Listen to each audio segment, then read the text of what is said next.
को सबसे पहले देखने के लिए हमारे चैनल पार्लियामेंट्री बिजनेस को सब्सक्राइब करें, सभी वीडियोस को लाइक और शेयर करें और सभी ताज़ा अपडेट्स पाने के लिए बेल आइकन बटन दबाना बिल्कुल ना भूलें।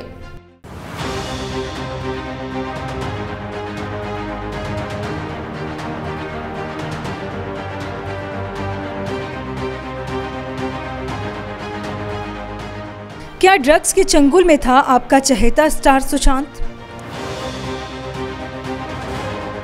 क्या रिया ड्रग्स मंगाती थी केवल सुशांत के लिए?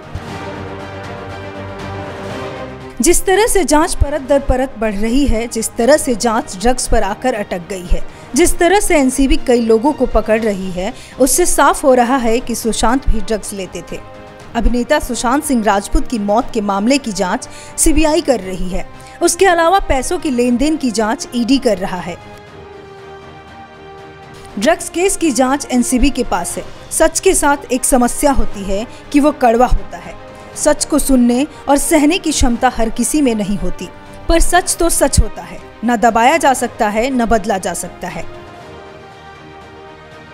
अगर चंद दिनों पहले के सीबीआई के बयान को लिया जाए, जैसा कि सूत्र बताते हैं कि सुशांत मामले में हत्या के कोई सबूत हाथ नहीं लगे हैं। जो तथ्य सामने आए हैं उनके मुताबिक सुशांत सिंह राजपूत ने आत्महत्या की है। इसमें भी किसी गड़बड़ी के सबूत नहीं है। जांच में पता चला है कि 7 से 8 महीने से सुशांत बहुत ज्यादा ड्रग्स लेने लगे थे। वो 20 से 25 बर्ड्स तक लिया करते थे।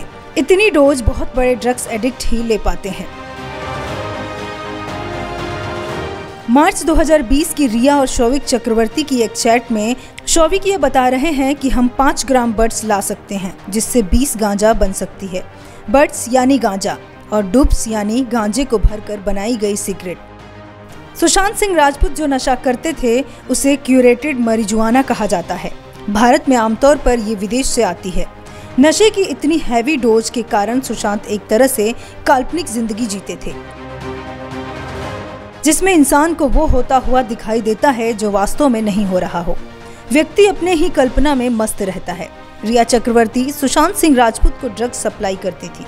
सुशांत के हाथों से पिछले कुछ समय में कई फिल्में निकल गई थी। इसकी एक वजह यह भी थी कि सुशांत शर्त रखते थे कि रिया चक्रवर्ती भी साथ में काम करेंगी। रिया चक्रवर्ती भी यही चाहती थी कि सुशांत सिंह राजपूत के साथ उन्हें भी काम मिले। सुशांत के घर पर काम करने वाले दीपेश सावंत ने बताया है कि ड्रग्स के कारण उनकी हालत काफी खराब हो चुकी थी। सुशांत डिप्रेशन के इलाज के लिए दवाएं ले रहे थे और साथ ही वो गांजा भी लिया करते थे। डॉक्टरों का मानना है कि ये कॉम्बिनेशन जानलेवा हो सकता है। दोनों ही चीजें यानी डिप्रेशन की दवाएं और ड्रग्स दिमाग के केमिकल्स पर असर डालने का काम करती हैं, लेकिन दोनों का काम एक दूसरे से उलट होता है। डिप्रेशन की दवाएं एक न्यूरोकेमिकल को बढ़ाती हैं जिसे सेरोटोनिन कहते हैं। दूसरी तरफ गांजा जैसी ड्रग्स दिमाग में सेरोटोनिन को कम करती है। गांजे के असर से इंसान के दिमाग में वहम और शक जैसी भावनाएं पैदा होती हैं। ड्रग्स मूड डिसऑर्डर के लिए भी जिम्मेदार होती हैं।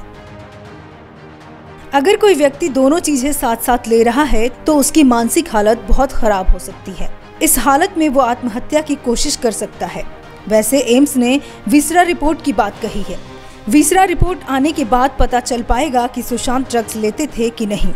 एम्स की फॉरेंसिक विभाग के डॉक्टरों की टीम अब सुशांत की विसरा रिपोर्ट की जांच कर रही है, पर फिर भी सवाल जस का तस बना हुआ है कि क्या सुशांत ड्रग्स लेता था और क्या उसकी ड्रग्स की लत ने उसकी जान ली। Bureau report, parliamentary business.